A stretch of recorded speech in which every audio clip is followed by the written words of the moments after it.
Well, welcome, folks. We are in the process of just getting folks admitted into our virtual meeting space. Want to thank you all for being here. If you could take a minute to introduce yourself in the chat, that would be awesome too. My name is Andrea, and I am the State Association Director in North Dakota.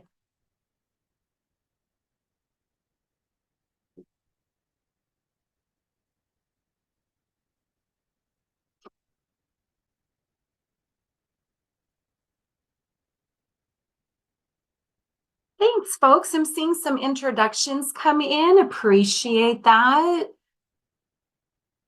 Oh, Kathy, I haven't seen you in ages. Welcome. Thank you for being here. April's here too. Oh my gosh, Peter, we've got a good party crew here this morning. Gemma, Carrie, these are good folks, Peter. These are our people, Peter. Also, Peter, I just realized there's a new Taylor Swift song called Peter. Is that your favorite song? I almost hate to admit this anywhere, but I wouldn't recognize a Taylor Swift song if I heard it. I have, Oh, I've, ouch. That I took I that one know, a little bit to the it's gut. it's a bad way to start this. I know, Yeah. because I've just alienated at least half the audience. But Yeah, well, anyway, it can only go up from here, eh? yeah, it's absolutely. Also, Peter, on the call so far, we have some of our CCAP candidates, folks that just took the test. We've got Laura and Carrie and Jenny here from our Devil's Lake agency. They just took the test and are eagerly awaiting their results. Faith took the test also. So I think we're going to end up with like 7 new CCAPs in North Dakota this year. Well, that's fantastic. Such a great program. I've got one of our rising stars just took the test and is coming along too, Samantha Phillips. So it's Nice. so cool, and I'll mention that a little bit when we get rolling here in terms of uh, how I met you, for example, and Yeah, that's part of my intro too. I was like, hey, that's okay, how I know that guy. there we go. All right. Oh, CCAP was a really cool process. I learned so much. And I know you, and welcome our Bison alum. Good Hanging. morning. Good morning. How are you doing? We're great. It stopped raining out here in Wyoming, so that's lovely. That is lovely. Good to see you again, Anne. Thank you. Yeah, I'm excited to be here. Oh, you even got to go Bison. You got the horns up in the chat too. Holly's a Bison as well. Mhm. Welcome, everybody.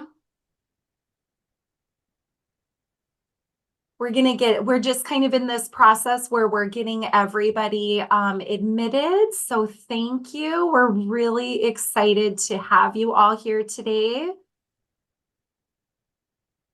Just going to give it about another minute. We see folks logging in.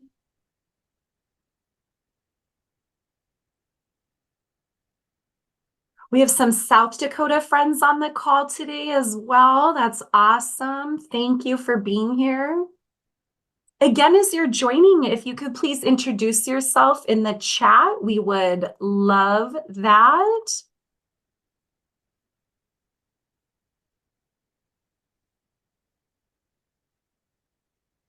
And folks, I'm just putting into the chat right now a link to a very quick pre-test that will ask you to complete. Colorado friends are here now too. Thank you. Excited that you all are here.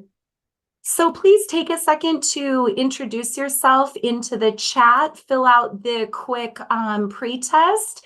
And I think we are actually going to go ahead and get started because we're a minute over the top of the hour and I want to be respectful of everybody's time. I want to welcome every one of you. Thank you so much for being here. All of my Region 8 colleagues and my stowaway friend, Tiffany, from Iowa is here. Thank you, Tiffany. We're so happy to welcome you. But Region 8, that's North Dakota, South Dakota, Montana, Colorado, Utah, Wyoming. And together we work very closely as a region in Region 8. We're all super excited to welcome you here today. I serve as the lead of our Region 8 RPIC, and I'm so thrilled to tell you that we actually had record-breaking registration from our 6 states today. So we're all big fans of Peter. Peter, that might have something to do with the new Taylor Swift song. Take it as a victory. But Peter is Peter is a wonderful human. I'm very, very excited that he is here with us today. Peter is somebody I've gotten to know over the years. He was on the National Partnership Board, and Peter and I were introduced when we were both in the same CCAP study group. We both traveled to St. Paul for our CCAP. Probably like 2016, I think, Peter. Does that sound right? Sounds about right. Yep. Yeah, it's been a while. But I promise you, friends, that you are in for a real treat. Peter's the executive director of WestCap in West Central Wisconsin. Just a wealth of knowledge, so much kindness, a true community action heart. This is a man who has dedicated his career to helping people and changing lives. So we are in very good hands today. The presentation is going to be recorded, and if you registered, you're going to receive a copy of that recording, and you'll also get a copy of Peter's slides. Remember, this is part 1 of a 2-part training, so we'll come back next week for the second part. We did not put today's session in webinar mode because we're going to open it up for conversation towards the end. So if while Peter is talking, you can please mute yourself, that would be greatly appreciated. Pop your questions into the chat window. We're going to address questions at the end. Peter, I don't know if I missed anything. Please fill any blanks, but I just want to welcome everybody. I want to thank you, Peter, for being so gracious with your time for Region 8 and our 1 Region 5 stowaway, Peter. Thank you. Well, thank you. It's delighted to be here, and thank you so much for that great introduction, Andrea. Yeah, we've known each other for a while. That was a great experience on the CCAP thing. Urge anybody who has a chance to participate in that. It really is. It's a great training. I should also say hello. I think out there somewhere is my friend Willie Soderholm, who I served with for a number of years on the partnership board, and I'm just really happy to be here today. So I've got a lot of information. My plan is to go through this fairly quickly. And as Andrea said, if you could hang on to your questions, may get to what you want to get later in the presentation anyway. And at the end, hopefully we'll have enough time to dig into this a little farther if you like. And always happy, as I was saying also earlier, to get any feedback in terms of how this information comes across or whatnot. Always trying to make things work a little better. So our topic today, the economics of perpetual poverty, is just to say very briefly how this came about. I was asked to give a presentation in a sort of wealthy exurban area of Minneapolis, St. Paul, around in the St. Croix River Valley about 8 years ago. And I had been on the board of that community foundation and shared that for a while. So I was talking about affordable housing, but I had to mention a little bit about the fact that, in that wealthy area, you would actually need any affordable housing, and said just off the top of just sort of off the cuff, well, invite me back sometime to talk about the economics of perpetual poverty, and I'd be more than happy to dig into it. And the guy came up afterwards and said he wanted to take me up on the offer. So then I had to put the whole thing together. And it was actually, it's been a great experience, for me as well. But so for openers, okay, let's see. My little thing to advance the slides did not work. So this is also, I am a complete Luddite. I break things in technology just by looking at them all the time.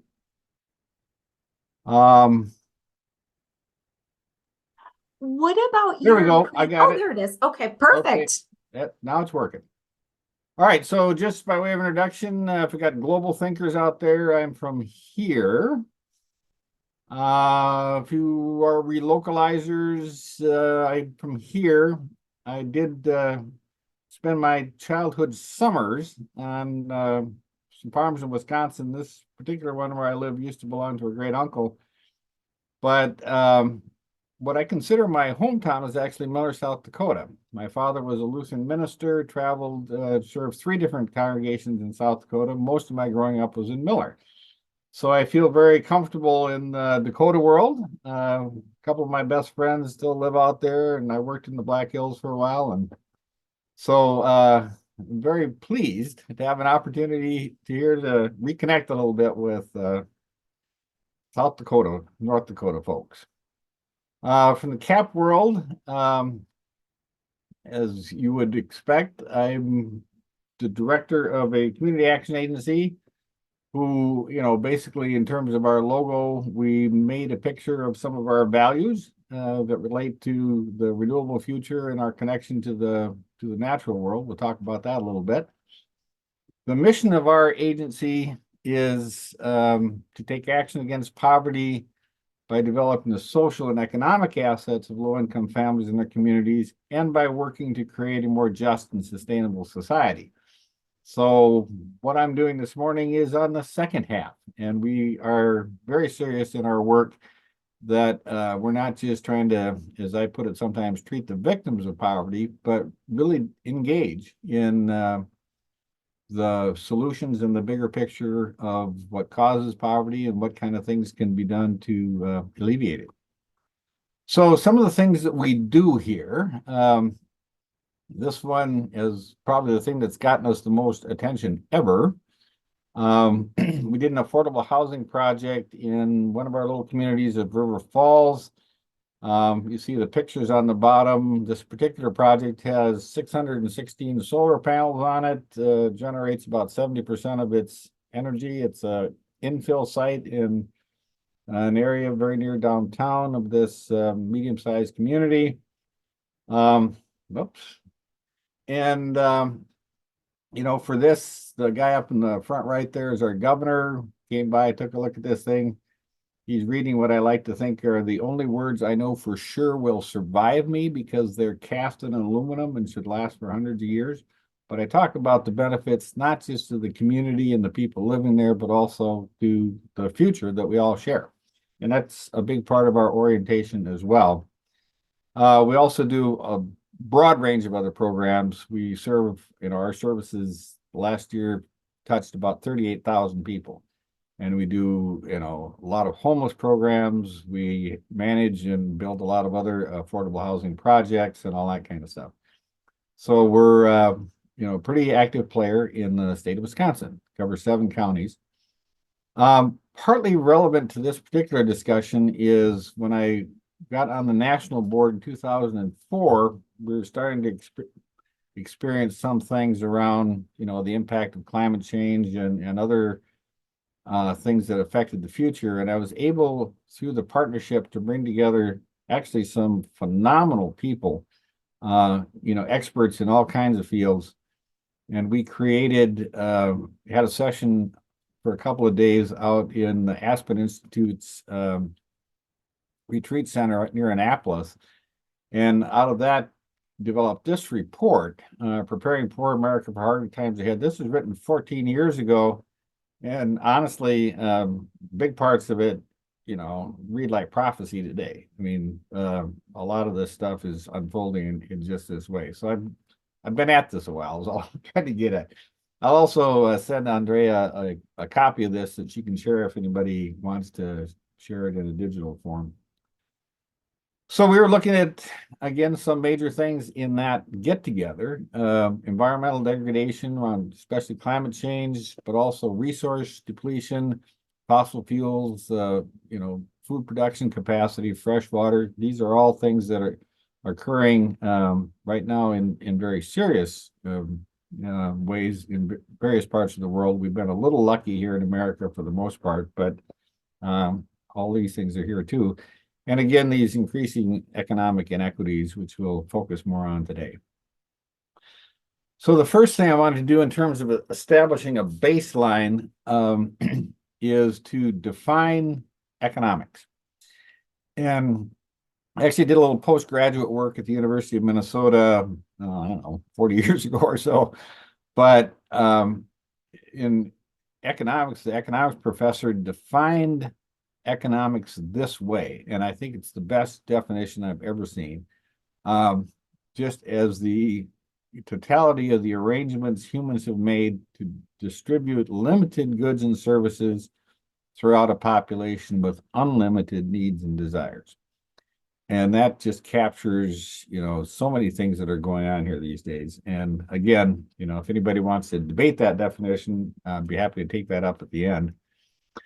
I also have a definition here of poverty, and I define it this way.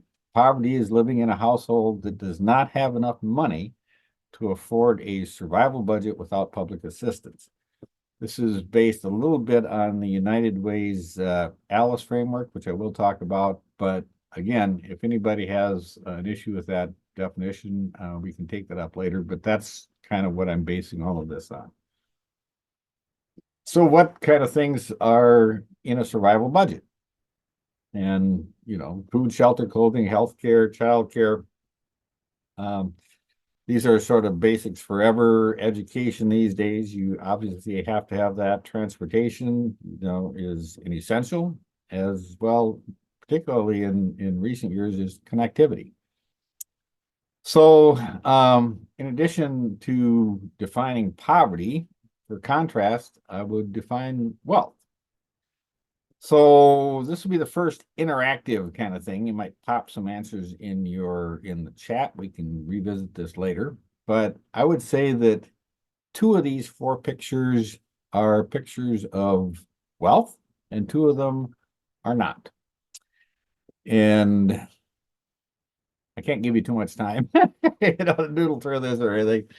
But what I love in terms of just the bottom right, we often think of wealth in terms of money, how much money do you have and everything. But the reality is, and this is becoming much more important when we start getting into resource scarcity and whatnot, is that money is just an abstraction. It's just, whatever system people put together to, be kind of a marker for physical reality. And this note down on the bottom right-hand side, which is a real note from Zimbabwe about 20 years ago, their currency and just completely collapsed. It was actually 2008. And what they ended up, this is an actual currency. And the biggest problem they had with this currency is that it was made out of fairly high quality paper. People use it for toilet paper because it was so useless, and it plugged up toilets. So in terms of defining wealth, one of my favorite depictions of all this came out of a Steve Martin movie also about 20 years ago called The Jerk.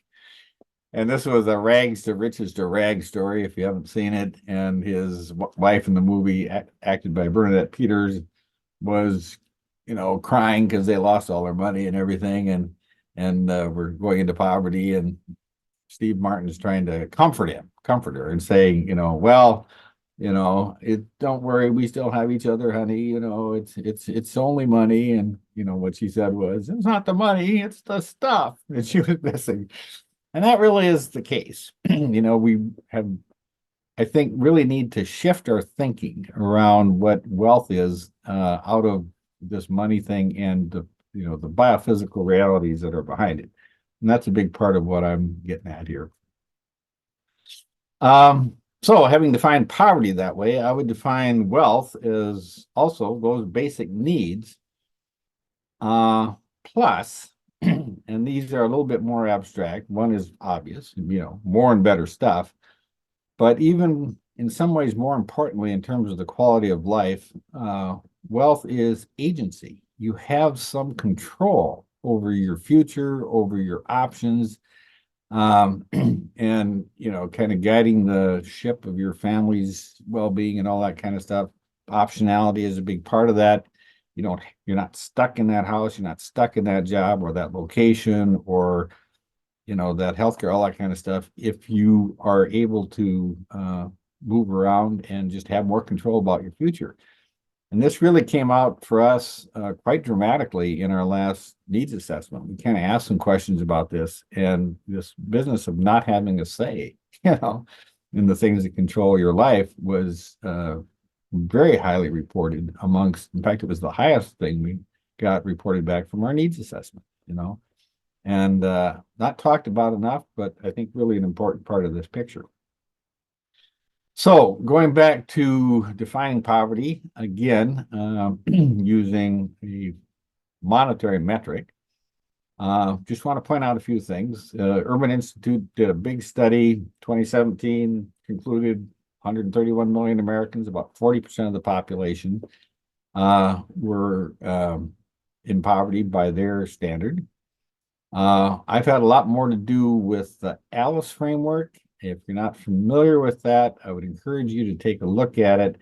We'll talk about that a little bit. The United Way, beginning in New Jersey, developed a report stressing mostly the population that is not technically called in poverty, but still can't afford a survival budget. And they call that the ALICE population. And ALICE is an acronym for asset limited, income constrained, and employed. I've actually had a lot to do with these guys. I've given a couple of national presentations with the national director of the United for ALICE programs, which are now it's nationwide. And I think their methodology and approach are just fantastic. I serve on the research advisory committees, both for the national and for the Wisconsin program. So they have these big national reports, and we'll talk about that. And then they also have state reports in 25 states. North Dakota does not have one. I don't think South Dakota does either. But, they're growing, and their analysis of what real poverty is like, just on the resource side and financial side, I think is unparalleled. So, for example, you just saw that Urban League study from 2017, about 40% of the people in poverty. In 2021 or 2023 report using 2021 data, if you add up the people that are in the poverty, federal poverty level measure, it's about 13% by their analysis. And then you add this group that is not considered in the poverty measure, but still can't afford a survival budget. And that causes all kinds of problems, which we will talk about. It ends up being, again, about 41%. The report that was 3 years earlier, using 2018 data, put it at 42%. And the reason I bring all these up primarily is there is a structural thing going on in our economy that requires that about 40% of the population is struggling. And that gets to be one of the fundamental things that we'll be looking at here a little bit. And you go, oh, well, wait a minute. The official poverty rate in, the U.S. 2020, 9.2, 21, 12.2, you can see the numbers here.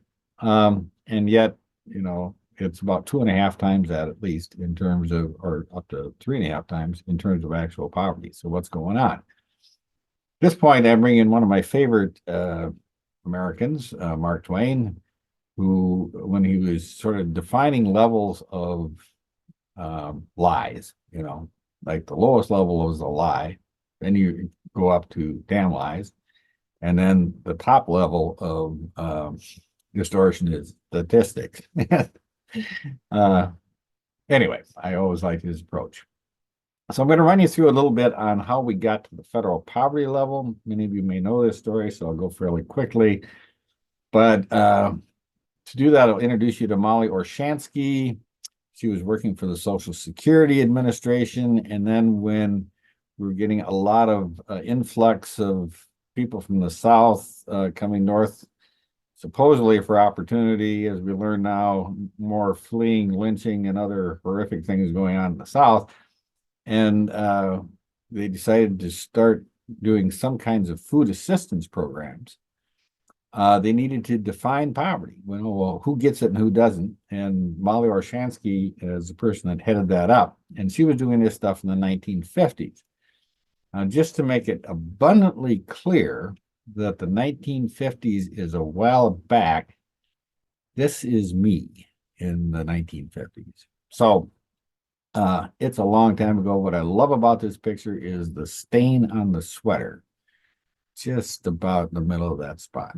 But anyway, so in 1959, Molly had concluded that the average poor American family spent a third of their money on groceries. So she carefully calculated that what families of different sizes would minimally spend on groceries, for decent, healthy,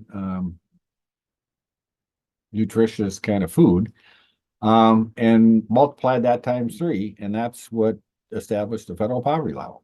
And then I just took the advantage of throwing one of my favorite cars onto this because I like it.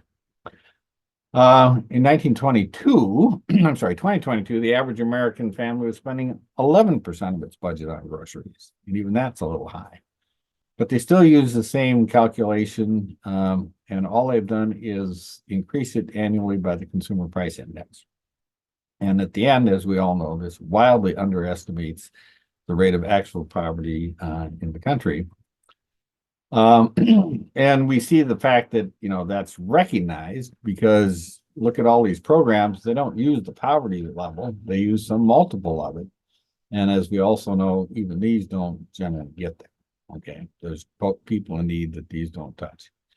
HUD uses a much better system. They use county median incomes. And that's a wonderful idea, but most of the programs don't do that. And I can get into that a little bit more too later. But so the problem in a nutshell, if you look just at one little period of this, so we're talking about what change in the poverty level, the official poverty measure between 2019 and 2021, it changed by 3%. And the actual cost of a survival budget at that time changed for a family of 4 by 11%.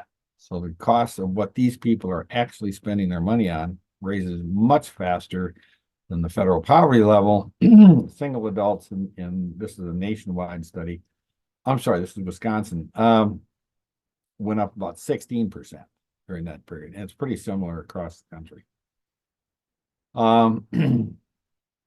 So again, this, looking at the Wisconsin report specifically, you can see how they lay it all out there. And, if you're looking at what these costs actually are, they are, multiples of the federal poverty level. So on average, it's about maybe 250% of the federal poverty level tends to get you to most of these. And in Wisconsin, about 60% of the jobs don't hit that threshold. There's a lot of detail to this, and you can find these reports on the United Way A.L.I.C.E website that really get into detail. And I would strongly urge anybody who wants to understand a true picture of poverty in America to take a good look at these things, because it really is an excellent approach. The other thing that we also know about the federal poverty level is that poverty varies dramatically by geography, which I added, duh. Again, in the A.L.I.C.E reports, what they do, and I'm not quite sure why they picked these 2 counties. Montgomery County, Maryland, is one of the wealthiest counties in the country. I get that one. I don't know much about Lake County, Indiana. But just look at the difference on the bottom line there of what a survival budget costs as a single adult between Indiana and Lake County or Montgomery, Maryland, it's a difference between, $27,000 to $51,000. And if you're looking at a family of four, it's a difference between 51,000 and 125,000. But again, the federal poverty measure is the same anywhere in the country. Doesn't matter where you are. So it just is, it's truly an unfair and bad system. I can also talk a little bit later on why that's so entrenched. I took a couple of runs at that brick wall a few years back, and it does not move. So part two of lies, damn lies, and statistics has to do with some of the other measures that relate to it. And I'm going to move through this fairly quickly. FPL is the federal poverty level, CPI, consumer price index, GDP, the measure of economic growth, and all those kind of things. These are all related to the larger system, which was the title of this presentation, is a perpetuation of poverty in this country. Another way I describe this is how fudge is made. So we'll just pick, go through a few things that are examples. These are in different years, but, lay out the fundamental dynamics of this thing. So during Bill Clinton's administration in 1996, they modified the consumer price index, which before that was largely, they just compare the prices year to year, and they started changing it. And they included something called substitution. Well, if something gets more expensive, people are going to buy less of it. So it really doesn't increase, the inflation that much. Hedonics is a very interesting word. It comes from like for the pleasure of. We'll talk about that in a minute. It's wild. But it's a huge calculation in terms of what they come up with the consumer price index and then weighting different things in different ways. The ultimate driver behind all this is that for any administration, one of the great measures that they look at all the time is economic growth, right? Well, economic growth is the amount of dollars, that are traded around in all these categories, and some other stuff. We'll talk about that, minus inflation. So in order to make the GDP look good, you want inflation as low as possible. So they've been fiddling with the inflation, and we'll get into that a little bit. Hedonics, and this is just an example from an older presentation, but it lays it out pretty well. So if, an example, in 2003, a flat screen television costs $330, right? And in 2004, it still costs about the same, but now it has, a remote control and a clearer picture and some more channels you can get. So they say, well, really, you're getting more value, so we're going to decrease what we're going to call that inflation thing, and we're going to call that something that's moved down. We'd put that at $195. I mean, you can't make this stuff up. It's just nuts. Geometric weighting, again, healthcare, so a few years back, again, was about 17% of the economy. They thought that was, too heavy, especially for, inflationary things. So let's just reduce that. There's just no math behind it, other than wanting it to look better. And then we have this guy, President Trump, announcing in 2019 that his administration would like to change the way the federal poverty level is adjusted annually by using something called the chained CPI. Okay, so keep that in mind. Here's what NPR News said exactly about the chained CPI. So that assumes that as the prices of goods go up, individuals substitute less expensive items, thereby reducing their overall expenses. So two things to note about this. One is substitution was already included going back to 1996 in the calculation of the consumer price index. So this is a double, I don't know, barreled effect of exactly the same thing. And then when you think about a population that's unable to afford a survival budget, it's not like they're going to be cutting their, amount of caviar and lobster they're eating and eat more tuna, or whatnot. They're already, scraping the barrel there because they can't afford a survival budget. So it really is a pernicious mechanism. But to cut Donald Trump a little slack, uh, his predecessor, Barack Obama, had tried to do the same thing, exactly the same thing. Couldn't quite get it done, and neither could this guy, the guy that preceded Barack Obama, who was following the success of this guy, who did get it done.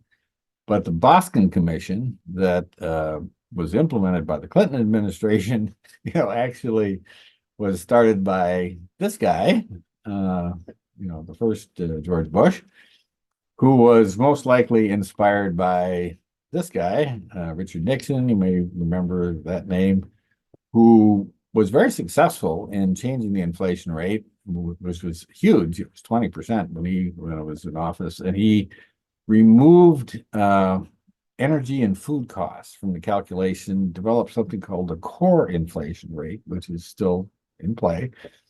And since those were the two highest inflating things at the time, it made things look a lot better. So, does anybody see a pattern here? This is definitely a great example of American bipartisanship. So, first time I gave this presentation, on my little story at the beginning about this guy coming up and asking me, to give that presentation, to actually take me up on economics of perpetual poverty. He was a Lutheran minister and wanted to show this to their adult education class.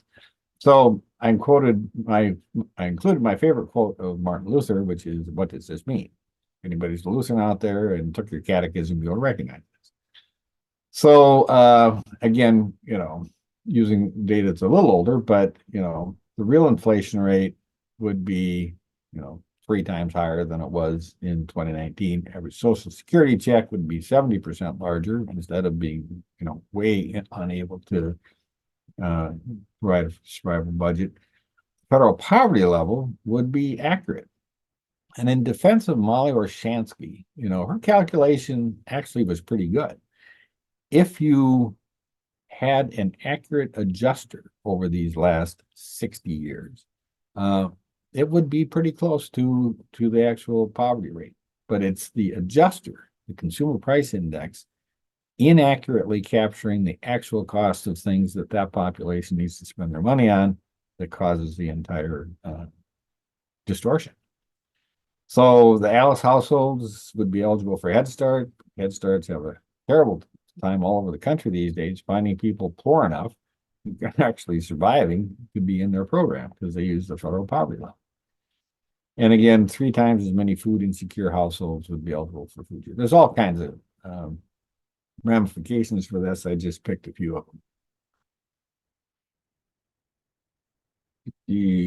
Okay, somehow I lost my ability again to advance the slides. That came from sorry about that. It was all working just fine, and now decided it didn't want. Oh, there we go. Okay. So I want to talk just a little bit about the consumer price. I'm sorry, GDP, the gross domestic product, and let you know again the way this whole system is kind of fudged. So when you think gross domestic product, you're thinking, dollars that are moved back and forth. But in fact, 35% of that calculation is what they call imputed. And to give you an example, I got a couple of them here. Examples of what is included in the GDP calculation, believe it or not, that has nothing to do with any money changing hands. For example, one of the biggest parts of the GDP calculation is an estimate of what homeowners would be paying in rent if they didn't own their homes.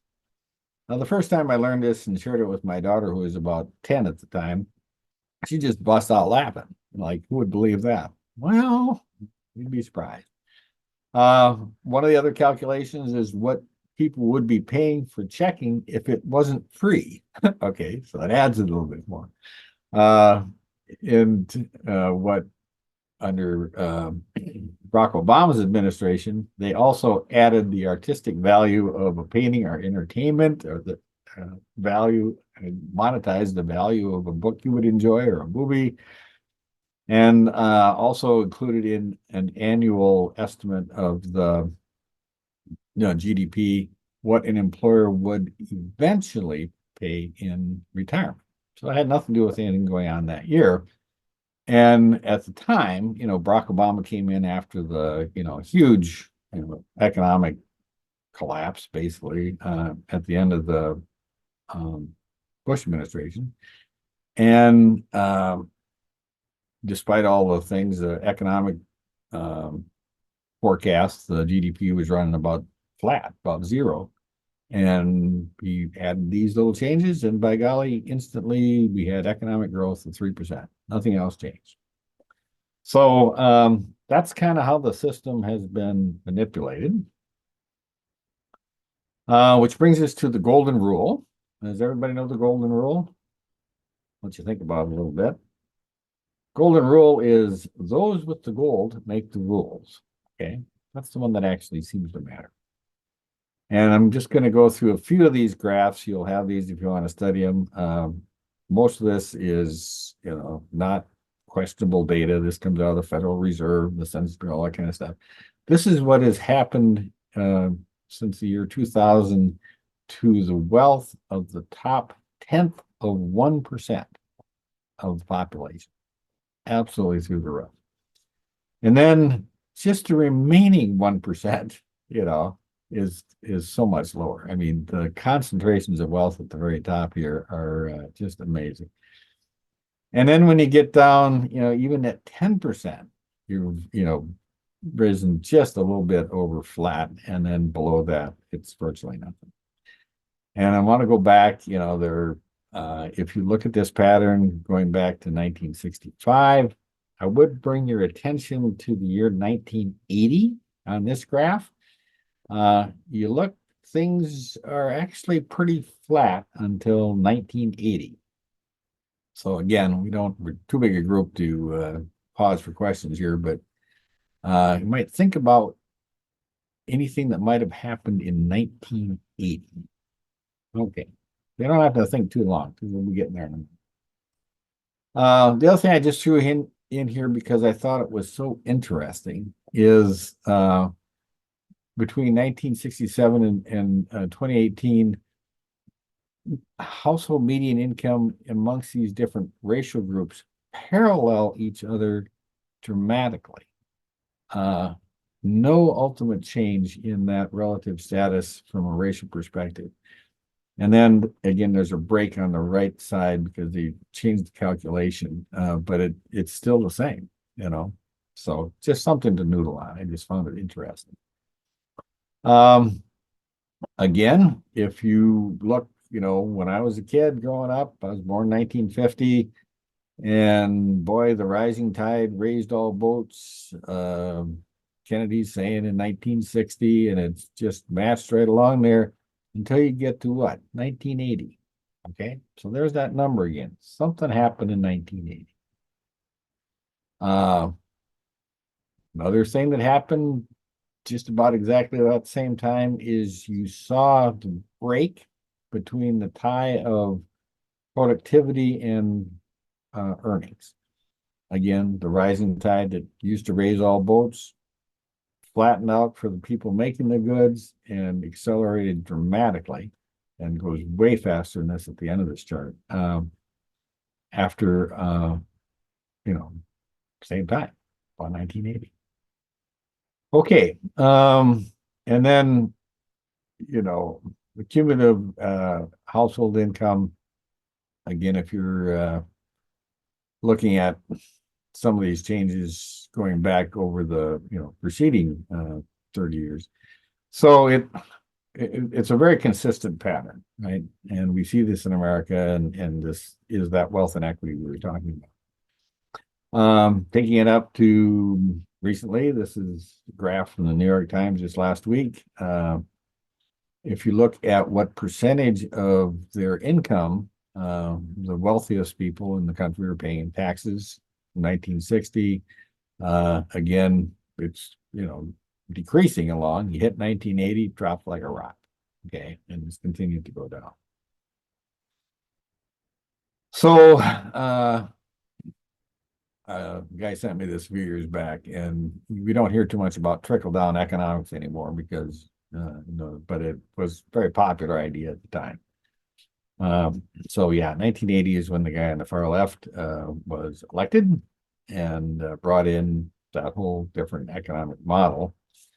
And we more or less believe them because, sure, okay, those rich people are going to bring all this wealth that will, trickle down and we'll all be better for it. Didn't turn out to be true. So one of the big things I want to talk about a little bit here that also had a huge impact on all this was the 2017 tax cuts. So in 2009, kind of following the big recession, all that kind of stuff, there were some tax cuts that were passed under the era, and they really did a lot to kind of even out tax burdens and whatnot. When you get to the tax bill that came under, early in the Trump administration, you see exactly the opposite. The benefits of that tax bill accrued dramatically to the top few percent of the population. And, the wealth of U.S. billionaires has gone up $2.2 trillion since those tax cuts. It's incredibly impactful on the income and wealth disparity in this country. So a few other examples. Again, after that tax cut, companies that paid no federal taxes. The profit, Amazon, 10 billion, they actually got a tax rebate, okay, on top of that, paid no taxes. The rest of these airlines, oil companies dominate. It's just really quite incredible that all of this wealth essentially is untaxed. And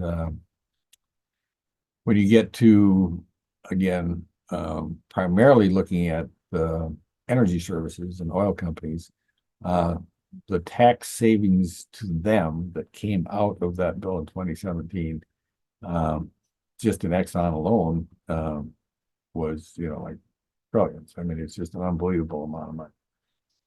So, by contrast, and this is actually the beginning of a ad to come back next week and learn about other ways of doing things that seem to be working a little bit more equitably. Just point out that Norway gets about $83 billion. This is current information from both their tax of their state oil company. It used to be Statoil, now it's Equinor. Plus the country of Norway has a 67% ownership in that company. And they have no budget deficit and a huge reserve. And they get that from 11% of what the U.S. production is. And they have about a third of the poverty rate in terms of real poverty, and the happiest country on earth. Okay. Come back next week. We'll talk about the happiest country on earth and a few other places that have other ways of doing this that worth taking a look at. And then you'll often hear too that, well, these are the laws of economics that are creating this thing here in the US. And what these two lines are, the blue line is the income of the bottom 50% of earners. And the red line is the income of the top 1%.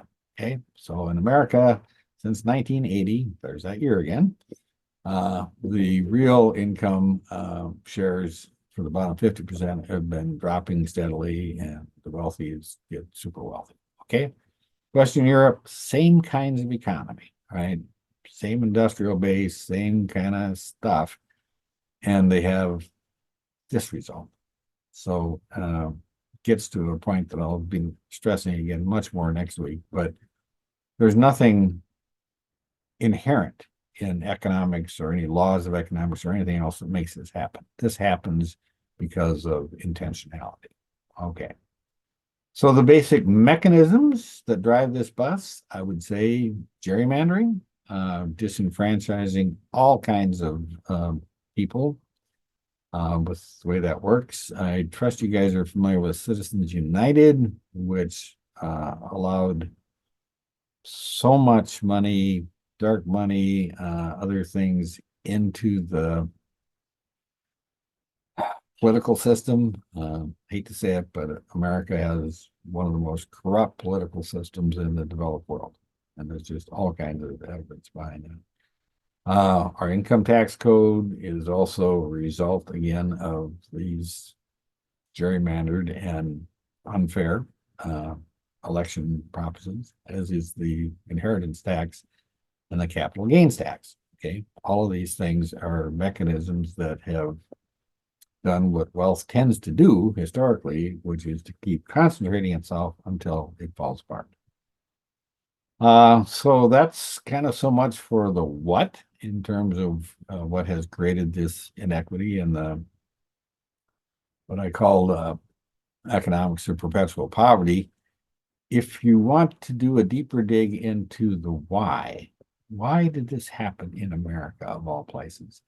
I'm going to go out on a little bit of a limb here and recommend this book, Poverty by America, came out about a year ago. Matthew Desmond wrote it. Matthew Desmond's book, Evicted, based on the experience of affordable housing in urban areas, largely Milwaukee and Wisconsin, was his study. Fantastic book, by the way. This book I grabbed because I knew I was going to be doing this presentation. I had some travel and everything, and had such a crazy couple of weeks. I only have gotten 55 pages into this book, and already it's the best book I have ever read about poverty in America. It's really quite stunning. So if you want to dig deeply into why it is that this land, with all of its opportunity and all of its other stated virtues, ended up with 40% of the population unable to survive, afford a survival budget year in and year out. COVID, no COVID, doesn't seem to matter. Very consistent. This would be a good place to look.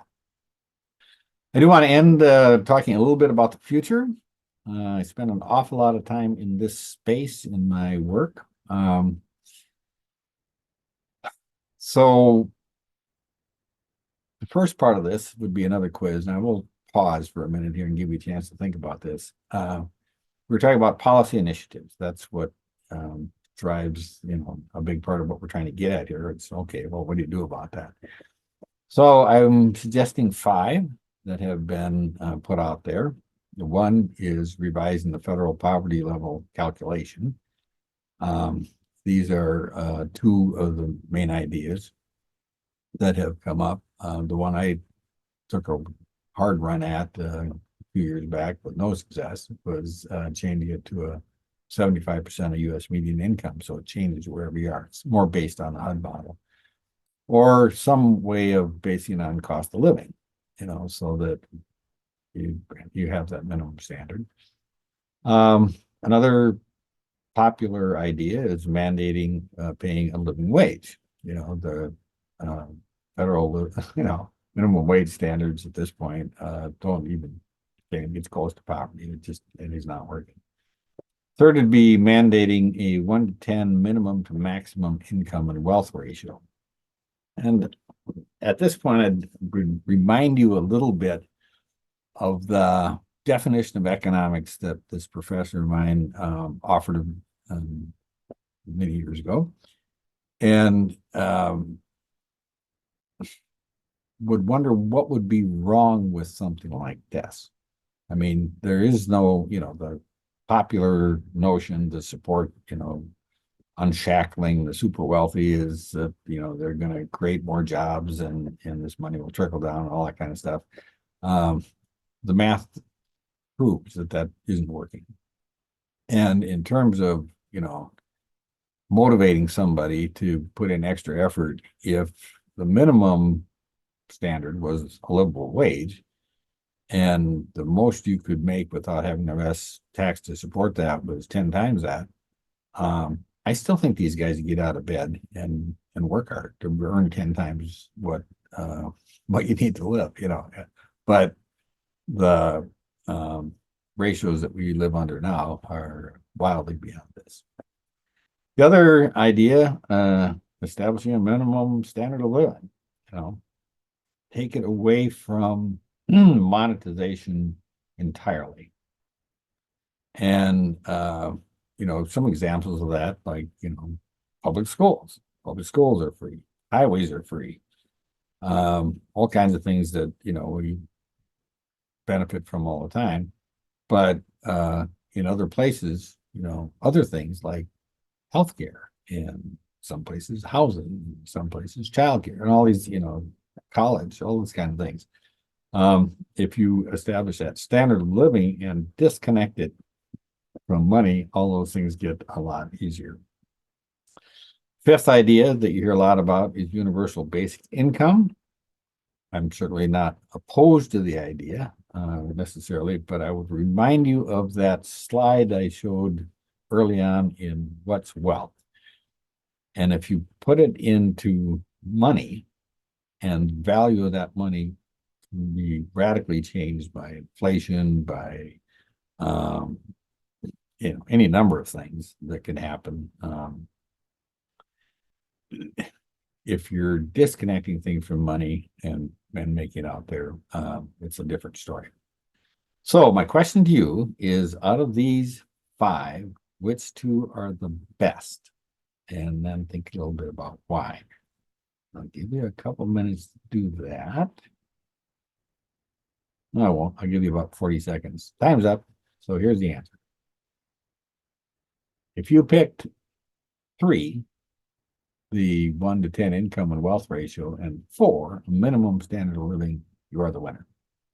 Those clearly work, and these are the kind of things that are working in places that are developed economies that we'll learn about next week.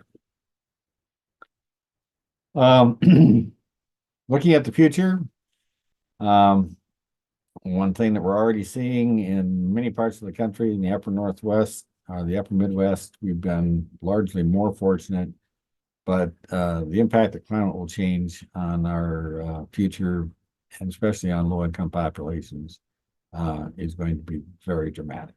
And at this point, that's baked in. There's nothing that's going to change that. The other thing that is getting some attention, but I want to illustrate a little bit. This takes a little bit of noodling to get to, but a good friend of mine who's I'll talk about in a little bit, done a lot of work on this.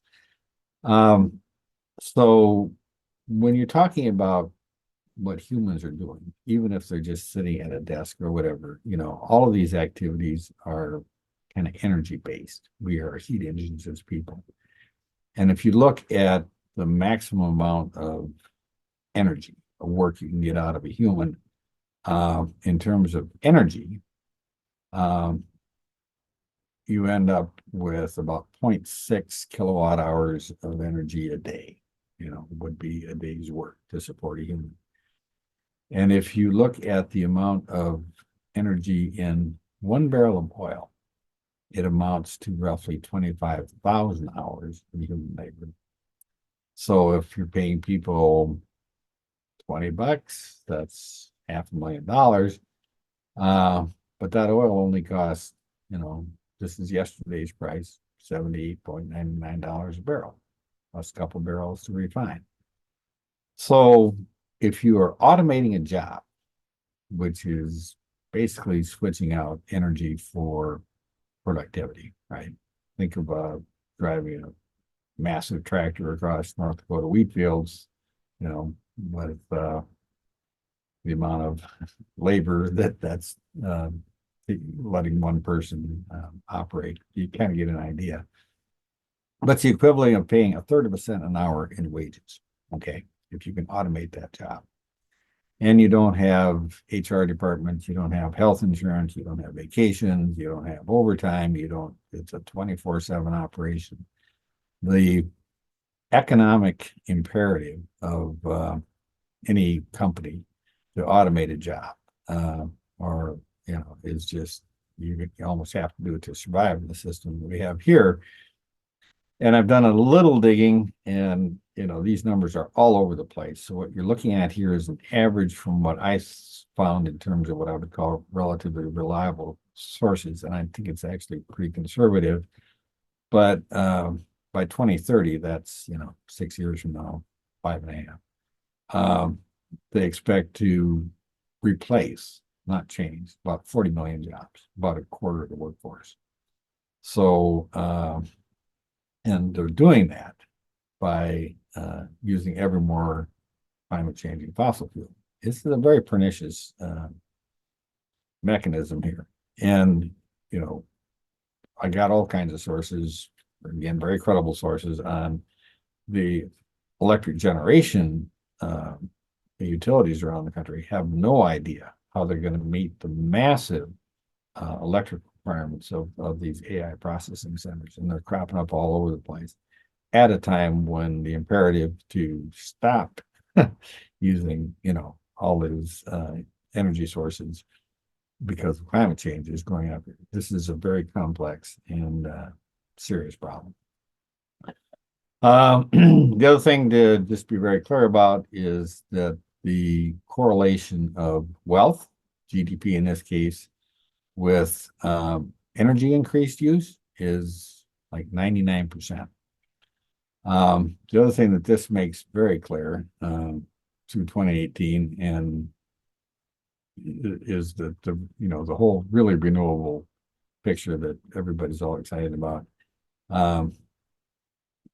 You study it hard enough, it amounts to a very small percentage of this population or of the energy consumption going on here. In fact, fossil fuels, US absolutely maxed out, set all-time records last year, hottest year in probably 25,000 years. Maxed out our oil production, coal maxed out around the world, and that kind of stuff. It's you can't have both, is what I'm getting. So if you really want a very deep dig into the future that's actually coming, I would just Google The Great Simplification with Nate Hagens. He was one of the guys that was part of the author of that report I started with. And his interviews are phenomenal. But it's quite a time commitment if you really want to dig into it, but worth a look anyway. And okay, yes, you're really busy, so I understand that. The other thing I would most highly recommend, if you have any interest in the future at all, we all should, have children and things, right? They're going to be living there, hopefully. This little report that was put together by the Post Carbon Institute, available free, is, Welcome to the Great Unraveling. Two authors, one of them, again, was one of the people who was at that convening that was done with the Aspen Institute 15 years ago. But this Welcome to the Great Unraveling is an astonishing report. I thought I knew all this stuff. I read this thing and said, okay, don't bother to read much of anything else. Take a look at this. So for almost closing thoughts, at least in my 50 years of working with low-income families, have convinced me that poverty shapes behavior more than behavior causes poverty. And we hear that so much that, that people are unmotivated or lazy or not working hard. Anybody who's taken a hard look at this realizes that no, that isn't the case. And in terms of virtue, if you want to compare the virtue of really low-income people with the virtues of the really wealthy, I'm going with the lower-income people. And there have been actually serious studies that have supported that as well. The second one really gets to our work a lot, and it's a huge issue and one that I've taken on, and it's perplexing. But because poor people are not the cause of poverty, fixing their perceived deficiencies won't reduce poverty. And again, I hate to say it, but I just think it's true at this point. We just have to admit that if you look anywhere, we're really not reducing poverty. We're saying, well, it might have been worse, and we're doing good work and it's important work. I get that. But the poverty rates themselves are staying about the same. It's has an important impact on the families that we are helping, but in terms of reducing poverty, it ain't happening. We're not prepared at all for the loss of these 40 million jobs over the next decade, and we're not at all prepared for climate change. So we got some real challenges coming up here, and we'll learn a little bit more about that maybe a little bit next week. So finally, I would say this.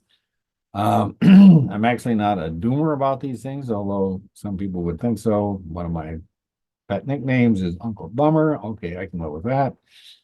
But if you look again at, the kinds of experiences that really do create meaningful and happy lives, they have little to do with all the crap we think we have to have that are also causing all the serious environmental issues that support us.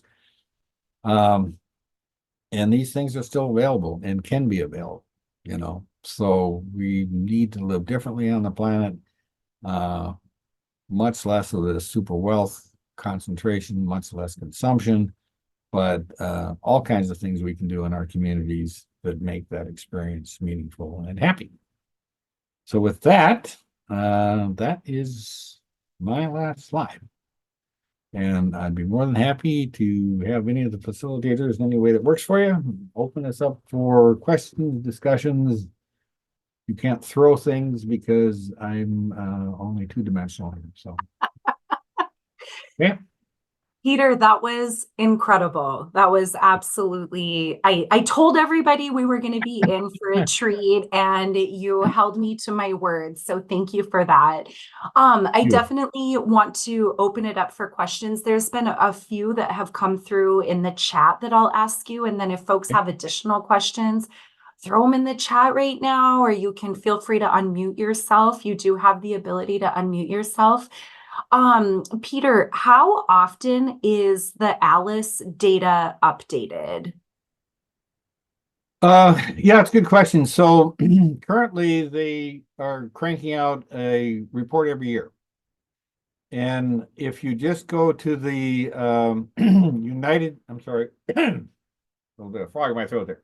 You just go to the United for Alice website, the national website. The difference, what they do in their calculations is use pretty much standard information from, they're not making stuff up, they're not doing surveys, using, Federal Reserve data, labor statistics data, the community,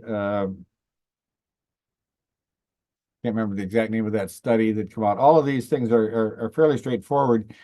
And on a national level, they'll do that down to the county level in every state of the union. So you can find out an incredible amount of information, even if your state is not doing its own state study on top of that data.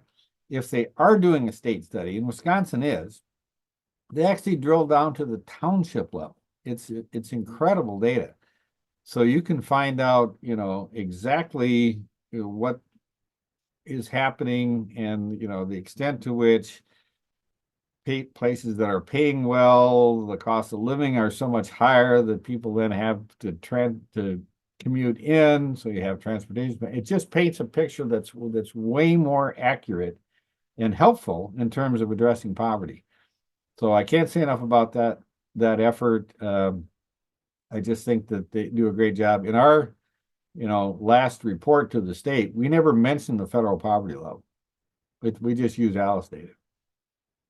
And so far, it's like, well, nobody says we can't.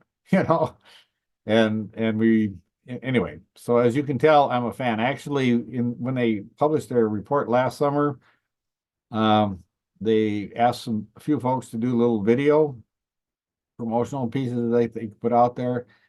And the one I made got the most number of hits ever. And the title was Why I Fell in Love with Alice.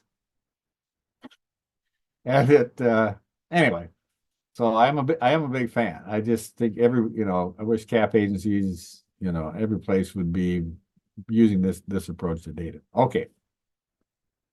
Long answer. Absolutely. Absolutely. And then there was another question, and I think you kind of answered it, needing, how do we become involved with Alice? Because like I know in North Dakota, they haven't done any work here yet. I'm not sure about the rest of the region, 8 states, but now National Partnership has put some language out around Alice, but how would we become involved with that? Do you know? Well, I wouldn't say I'm an expert at it. Wisconsin, the way I got into this is our state United Way director, okay, gave a presentation on the Alice metric at our state poverty conference. And I walked up afterwards and said, "This is the best stuff I've ever seen on poverty. How can I help?" She said, "Serve on the advisory committee." I said, "I will." And started then. But United Ways are like a lot of things, they're differ from state to state. Some cap agencies in different parts of the country have had less than ideal relationships with the United Ways in terms of who gets the money and all this other kind of stuff. I would hope people could overlook that part of it. I'm not saying it isn't real, but what I would recommend is that you find out who is your state United Way director. You have one in North Dakota, and meet with them and say, we've gotten some information that, this is really helpful to the caps, anything we can do to help promote this in the state and ultimately to encourage the state to do a full-blown study in their state. Now, I don't know, I'm not a United Way person beyond these things, advisory council, so I can't say how that mechanism works, whether there's support from the national for states that want to do that. They have added several states in recent years, so this is catching on. When I first showed up, I think there were 19 states. There's 25 now, that have adopted ALICE metrics, and just about everybody who's done it. And the other thing that you can do, not to get too far in the weeds here, but with the ALICE data, as opposed to national poverty data and that kind of stuff, when you're a cap agency and you're presenting to a county board, right? And this is where it's been most helpful to me, you can bring county data, right, from whatever county you're talking to and say, in your county, the average rent is blah, and your average income for, anybody without a college degree is blah. This population, if you want workforce, you're not going to be able to, they can't afford to live here. We don't have a transportation. It just really gives you some background other than standing up and giving your opinion about what you're seeing in your agency. So I'm, yeah, I fell in love with Alice. I found your video. I found it. I You did. Googled about Kilby. Yep, why I fell in love with Alice.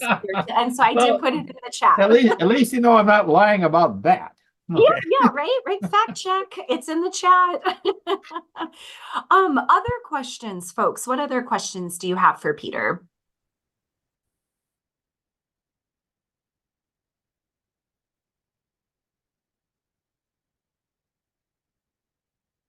Some folks ask if I can recommend a therapist after hearing my presentations. No is the answer. I would reiterate Matt Desmond's books for sure. If you can't quite get into therapy yet, Matt Desmond's books, his first one, Evicted, he actually interviewed a friend of mine, and that's what turned me on to Matt Desmond. And then his newer book was terrific, a very, very good read. And I'd also recommend the books by Stephanie Land. She's the gal who the show Maid, MAID, Right. on Netflix is based on, and she's actually going to be speaking at the National Partnership Conference. Oh, Um, cool. yeah, but she wrote a couple of books that are just absolutely terrific. And it really resonated with me when you showed your slide. Like, it's not poor people that are causing themselves to be in poverty. And I think Stephanie's story is really a strong reiteration of that for sure. But yeah, other questions or comments? Peter, we also mentioned CCAP, and I know Tiffany is going to be disappointed. So Tiffany, there you go. There's the CCAP. There's the CCAP link for anybody that would like to learn more about CCAP. And also, because most of us are Region 8 folks, but all Right. of our Region 5 friends are obviously welcome to attend. We have our Region 8 conference coming up in Utah this summer. July 31st is the first day of the conference. Well, Peter, you said I told everybody we were going to be in for a treat, and we absolutely were. That was amazing. It's a lot to unpack. My mind is racing right now, but I'm really looking forward to the second part. Again, I just want to reiterate for folks that if you registered for today's training, you're going to get a copy of Peter's slides and you'll get a copy of the recording. The video recording, it takes some time to render, so it's going to be early next week before we get that out to you. I also put a link to a very, very short evaluation. I promise it's super short. Peter and I wrote it. It's just a couple of questions. But really want to thank you all for being here. Want to thank you for all the great work that you do each and every day. Peter, huge shout out to you and all the great work that you folks are doing at WestCap. Really looking forward to hanging out with everybody next week. And we'll talk to you all in 7 days. Have a great 7 rest of days. your week, folks. Yes. All right. Well, it's been a great Thank pleasure. Thank you so much. And we'll see you in a you. week. All right. Sounds like a plan. Take care. Thanks, everybody. Enjoy your day. Thank you.